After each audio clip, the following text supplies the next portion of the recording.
Welcome to a powerful video session with the legendary Jim Rohn. In this training, Jim will share with you some invaluable insights and techniques to help you develop a winning mindset that can transform your life. Jim was a renowned motivational speaker and entrepreneur who inspired millions of people around the world with his teachings on personal development, success, and leadership. His wisdom and practical strategies have helped countless individuals achieve their goals and unlock their full potential. So get ready to learn from one of the greatest minds in the personal development industry as Jim Rohn shares his mindset training with you. Success is something you attract by becoming an attractive person. What would make you an attractive person in the marketplace? So you have the best chance to get the best job, to get the best pay, to have the best opportunity, work with the best people, be welcome at the best tables of learning and enterprise, to sit at the conference table of promise and future. How do you get there? Some things to remember. This first little part I call acceptable and unacceptable behavior. Now, part of our learning affects us in the marketplace. The skills we've developed affects us in the marketplace. You might have had to go to school to work in a certain segment of the marketplace. If you're going to be a doctor, you've got to go to the proper school. If you're going to be a lawyer, you've got to go to the proper school. But there's something else now that affects us all in the marketplace that I want to deal with here, and that's called behavior in the marketplace. Not just your skills, not just your learning, not just what you know, but how you behave. Key phrase, the things that make you obviously a good person, an acceptable person, or unacceptable. First of all of us must study our marketplace as to what might be acceptable or unacceptable. But let's cover some of the obvious, and that'll lead to the rest of the list. I've just got 3 or 4 here to cover, and then you can think about the rest and ponder those.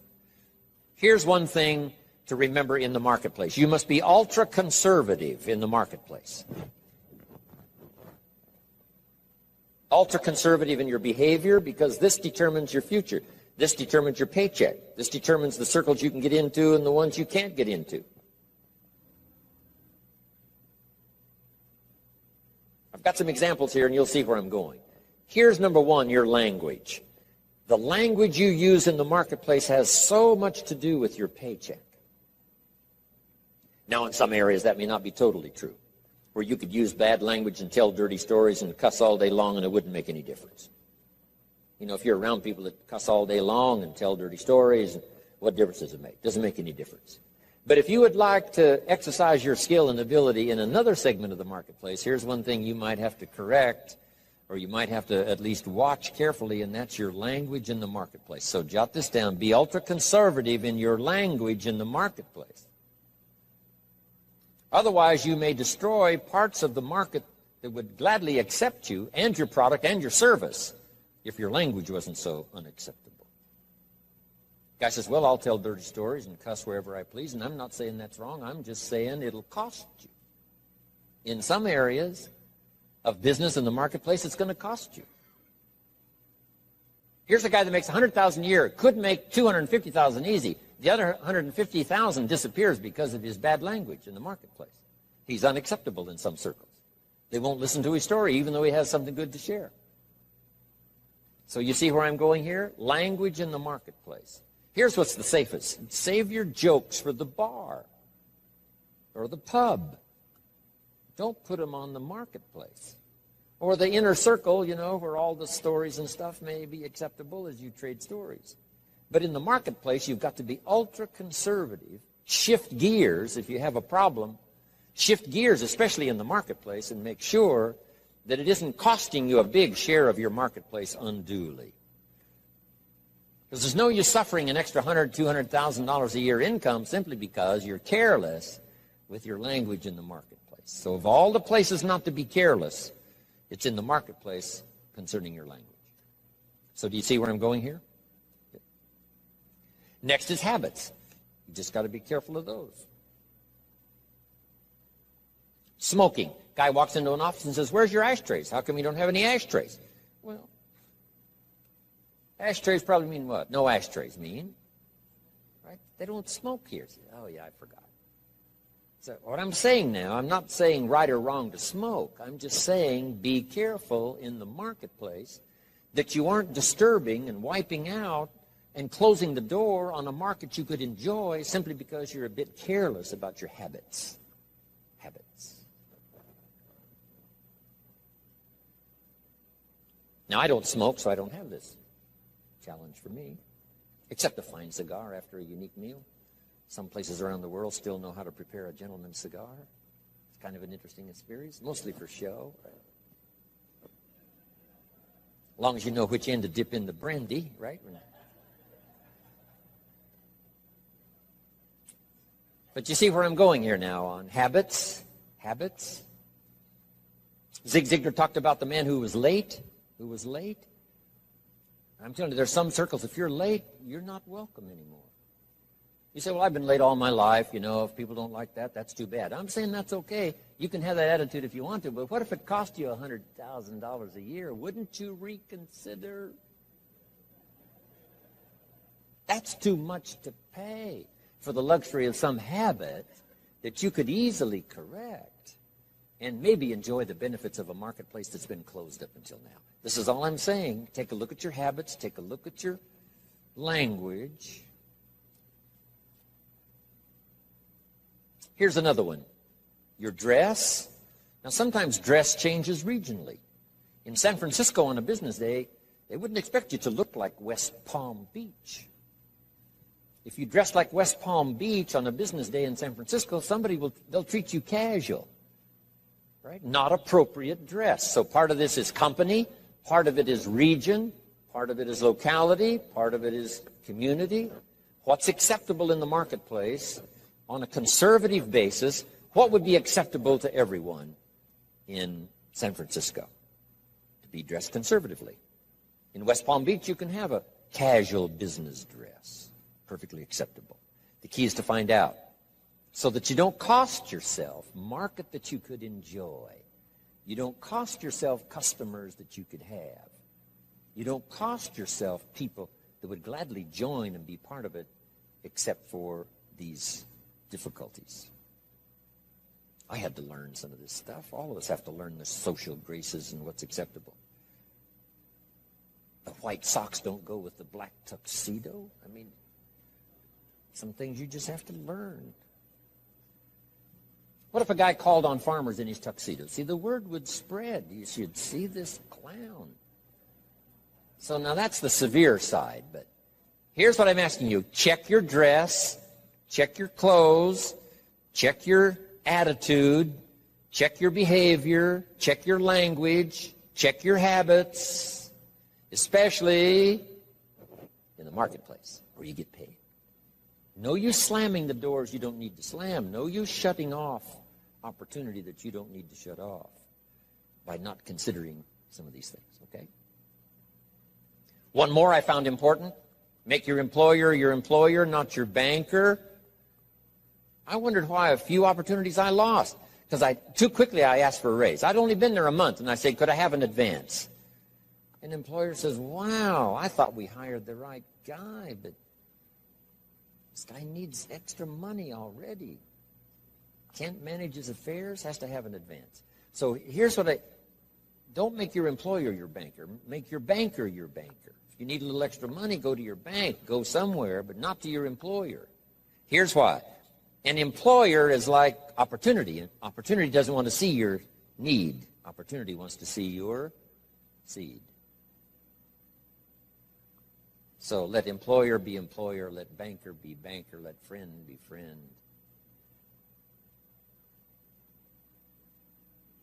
I found it was a bit unwise to make a friend a banker or a relative a banker. Do you know why you go to a minister to discuss certain things? So that he won't disclose it to the marketplace. And you go to your doctor to disclose it so he won't disclose how weak and sickly you might be. So you don't bring your sickness to the marketplace and talk about it. You talk that over with your doctor. Talk over your maladies and your problems to your doctor. So jot this down. It's called show your seed and hide your need. In the marketplace especially. Show your seed. Show your willingness. Show your desire. Show your hard work. Show your work ethic.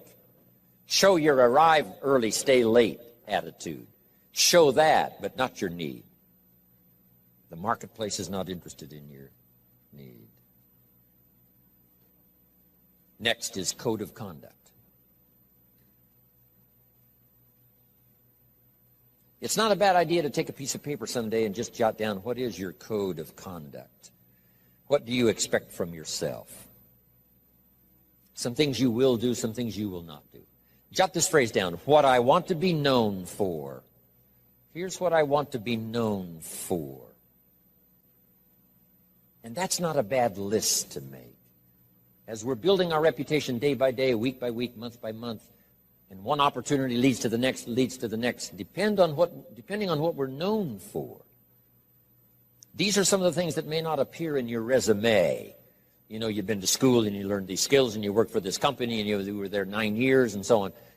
In addition to that now, what's really important, especially for your own psyche, is to make a list of what you would like to be known for.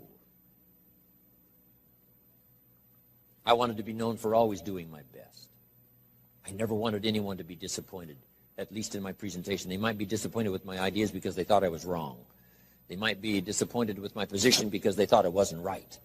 And they might be, disappointed because, I didn't say what I believed, was contrary to what they believed. They might have been disappointed in that, but they were never disappointed in my sincerity, never disappointed in my ability to speak from my heart and my soul.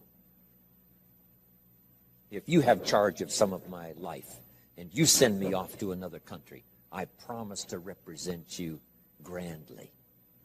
I promise you won't have to stay awake nights wondering about Jim Rohn if you've sent him to Paris. I want you to be able to say, forget about Paris, Jim Rohn is there. He'll take care of it in the best style. He won't show up late and he won't show up drunk. He will represent us well.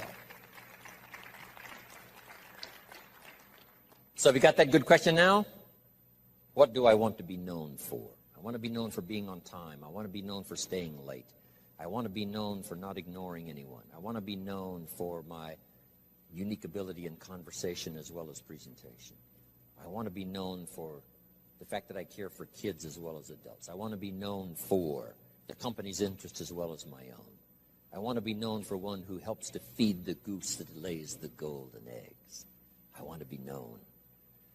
I want to be known for my leadership skill. I want to be known for my attitude. I want to be known. What would that list be if you were to make it? Here's what I want to be known for. Sometime in the privacy of your own thoughts, away somewhere, just work on that list. Here's the reputation I want to build. Now, here's what's next under personal development. Under personal development, develop these 5 abilities.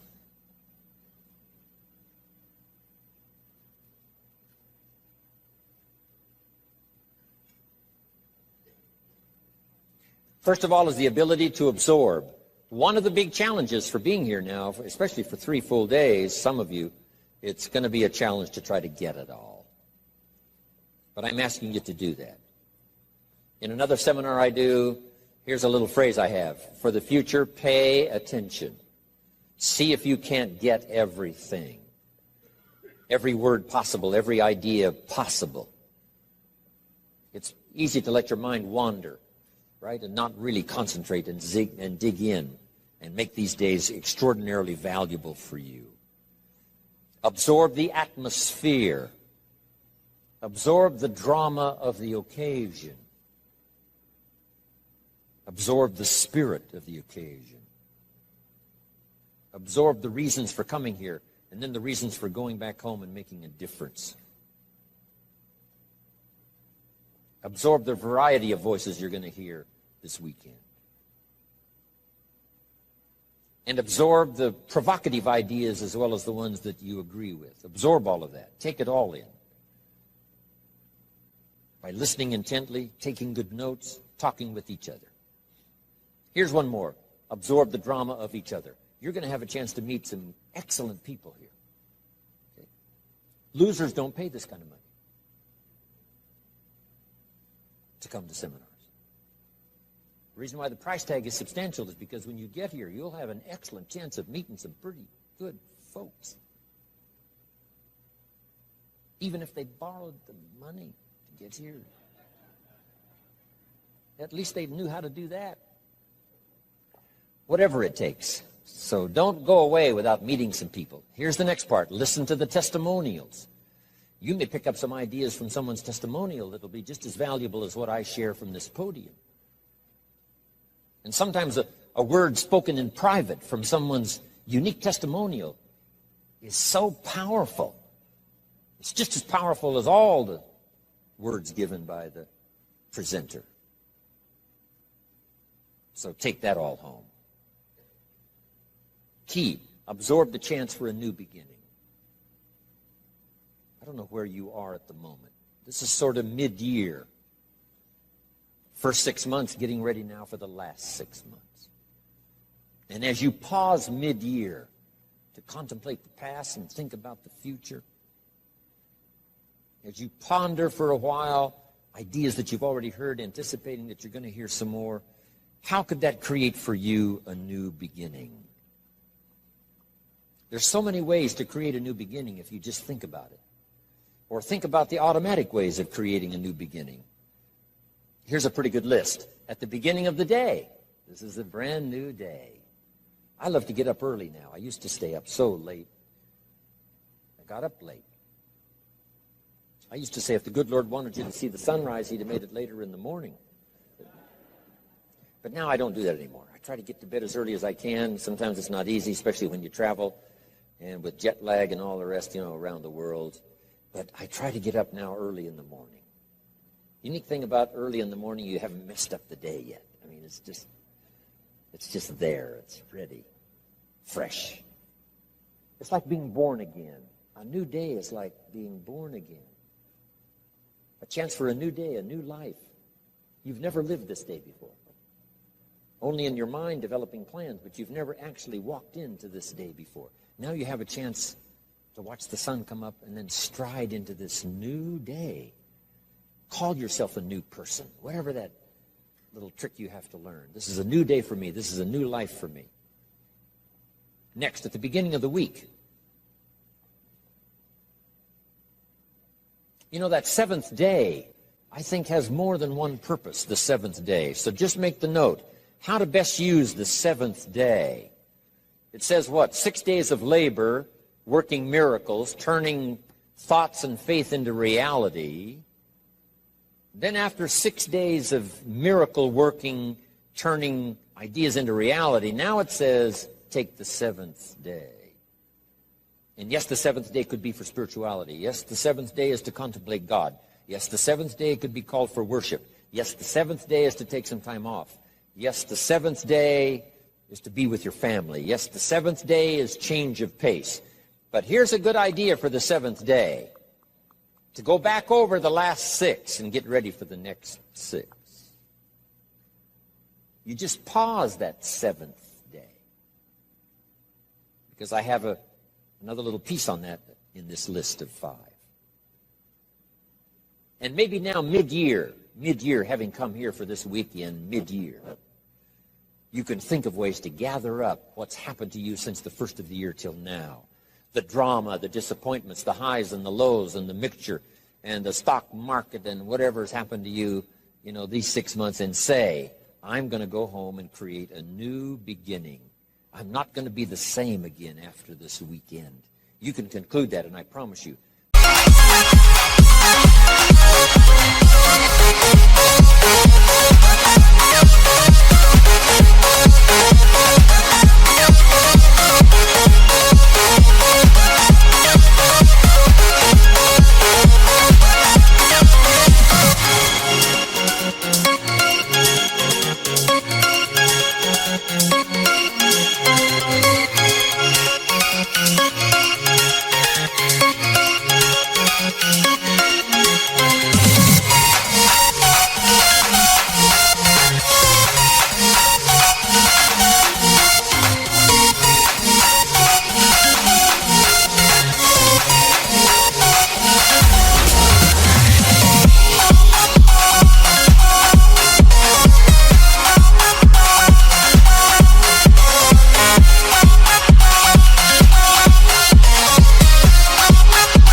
days can be so extraordinary, you won't be able to believe it. So absorb everything. Take it all in. Don't miss anything. The sound, the music, the sights, the atmosphere. My friend Bill Bailey has this extraordinary gift. He doesn't miss anything. Better for him to go to Acapulco, come back and tell you about it, than it is to go yourself. And the reason is, if he goes, he won't miss anything. He'll soak up every detail, every person he met, the food and the aromas and the sights and the sounds and the colors and the people and the countryside. Then he has the gift of language. When he comes back home, he can tell it to you. When he talks, you can feel the water lapping on your feet.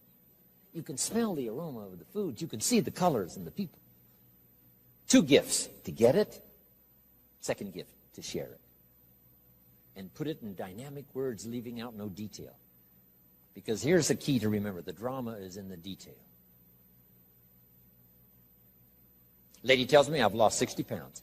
I said, well, is that it? Is that the end of the story? She said, oh, no. Oh, no. There's a lot more to the story than that. And I said, well, I appreciate the number, but give me the details. What was going on in your life before? She says, well, misery you can't believe. I know I missed 3 good jobs just because I had too many pounds. And I says, how do you feel now? And she starts to cry.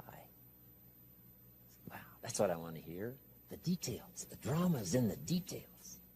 Give me the numbers, yes, but what does this number mean? For some people, the number means everything, before and after. The number means so much drama you can't believe, before and after. Before the day and after the day. Give me the details. Absorb, take it in, don't miss anything.